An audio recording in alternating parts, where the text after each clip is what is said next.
자, 요즘 전 세계가 전력난으로 굉장히 시끄럽고 또 탄소 중립으로 우리가 많이 가려고 하고 있죠.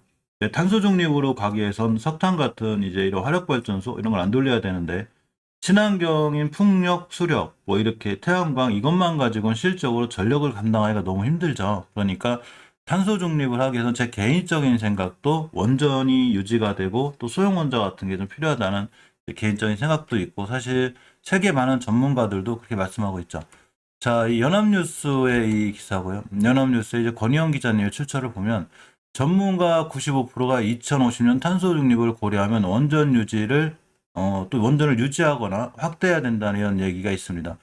89.7%가 이제 2030 NDC를 상향하면 국가 경제 경쟁력이 악화한다는 얘기죠.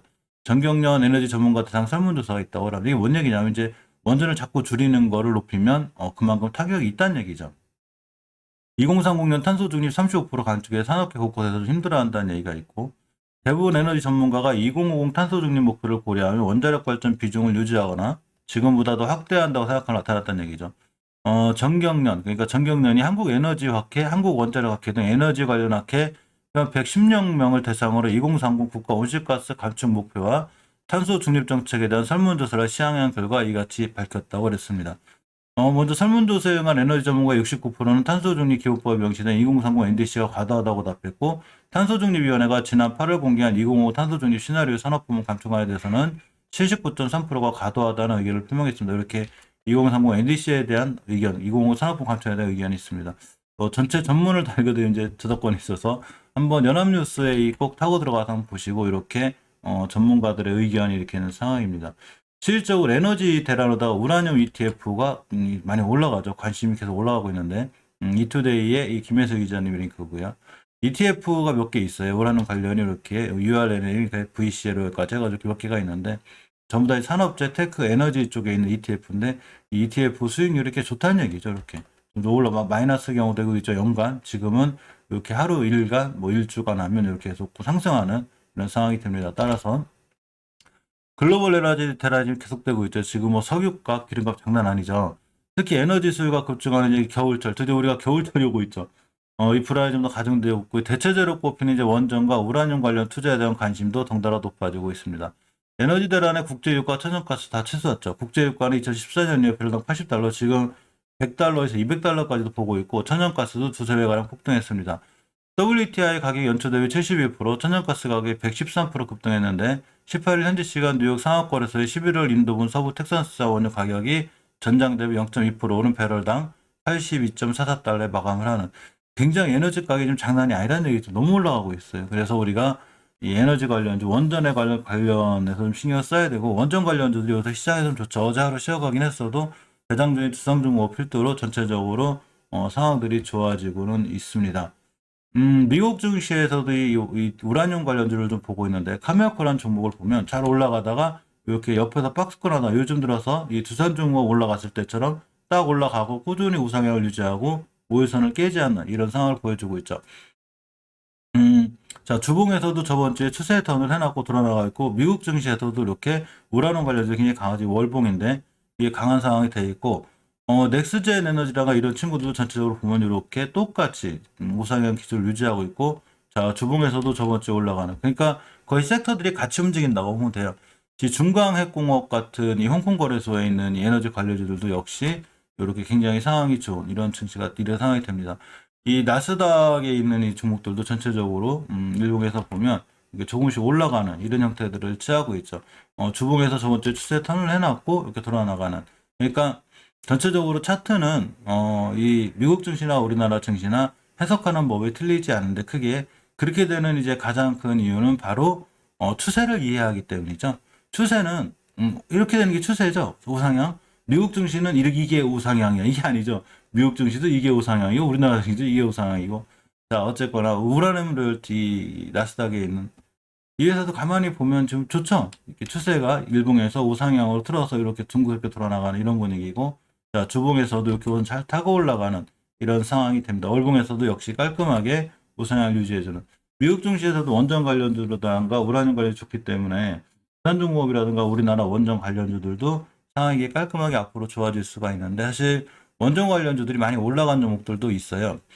한전기술, 한전산업 같은 종목들은 월봉에서 거의 뭐 사상 최고가를 찍고 하고 있기 때문에 사실 불안하긴 해도 두산중공업도 많이 올라오긴 했어도 역시 좀 올라갈 이전 고점이나 더 갈 수 있는 뭐 이런 상황이 좀 보이고 보성파워텍 같은 경우도 사실 월봉에서 이제 저점 찍고 다시 돌아나가는 분위기죠.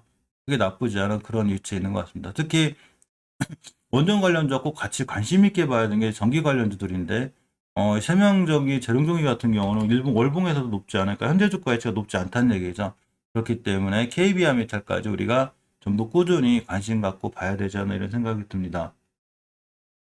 사실 이 두산중공업의 리스크는 공매도죠. 대단해요, 공매도도. 하여튼 뭐 회사가 좋고 나쁜 걸 떠나서 기법으로다가 돈을 버는 그런 상황이 아닌가 생각해 보는데 대차 잔고 많이 늘어나고 있죠. 지금 13일날 90만 조, 14만 조, 91만 조, 18일날도 78만 조, 아주 어제껏 집계가 안 되는데 엄청나게 많은 공매도가 대차가 늘어나고 있고 공매도도 6%대, 좀 조금 줄긴 했어요. 4%대 줄긴 했는데 12%대까지 나오는 이렇게 공매도 세력들이 괴롭히고 있습니다. 물론 저점에 대비해서 월봉에서 뭐 저점 대비 많이 올라온 건 있어요. 근데 보면 이제 2,000원짜리가 이제 3만 원대, 지금도 23,000원대이기 때문에 사실 저점 대비 많이 올라왔어도 부산종목이 갖고 있는 펀더멘털에 비하면 아직은 올라 여력이 있다고 보는데 이 추세를 이해하는 게 중요한데 예전에 뚫어줘야 될 연대를 다 뚫었다고 그랬죠. 이런 자리들의 가격대로 보면 보통 22,000원대가 될지 그 위에 있죠. 또 5개월 선, 거꾸로 5개월 선의 이 상승과 돌파는 이렇게 꾸준히 우리가 앞으로 추세 턴에서 돌아나갈 수 있을 거야 라는 지표가 되기 때문에 상황은 좋아 보이고 주봉에서도 저번 주 20선을 올려놨기 때문에 제가 어제 영상에서 말씀드렸죠. 이 자리만 잘 지켜주면 굉장히 다시 한번 타고 올라갈 수 있는 상황이 되고 일단 5일선을 지켜줬는데 깨게 되면 이렇게 21선까지 밀릴 수 있으니까 이런 거에 대한 차트 상황을 보는 게 좋아요. 물론 재료도 중요하지만 기본적 분석과 함께 기술적으로 얼마나 잘 접근하냐에 따라서 수익률이 틀려지기도 합니다. 지금일밖에 팔던 외국인들이 조금 매수했는데 한 번 또 매수할 때 강하게 13일처럼 강하게 매수하기도 이걸 또 올라가면서 조금씩 팔기도 하는데 어제 매수가 들어왔고 기간이 들어왔죠. 특히 이 두산중공업의 좀 장점은 제가 얼마 전에 말씀드렸지만 연기금의 좀 꾸준한 매수가 좀 보여요. 물론 하루 이렇게 매도가 했지만 어쨌거나 꾸준한 매수가 좀 보이고 사모펀드는 단기 단타성 경향이 강하니까 이런 것들 조심해야 되는데 연기금이 꽤 많이 모았죠. 10월달 한 달 볼까요? 10월달 한 달을 보면 139만 주 가까이 모았기 때문에 연기금의 꾸준한 매수에 힘입어서 조금 두산중공업은 앞으로 좋아지지 않을까 하는 개인적인 생각인데 어쨌거나 모든 투자에 대한 판단 책임도 본인에게 있습니다. 잠시 재밌는 얘기로 넘어와서 이 요새 대단하죠 비트코인. 그 비트코인 ETF 상장과 함께 제가 비트코인 관련주들이 굉장히 좋을 거라고 그랬는데 실질적으로 좋을 것 같고 변동폭이 좀 14%예요.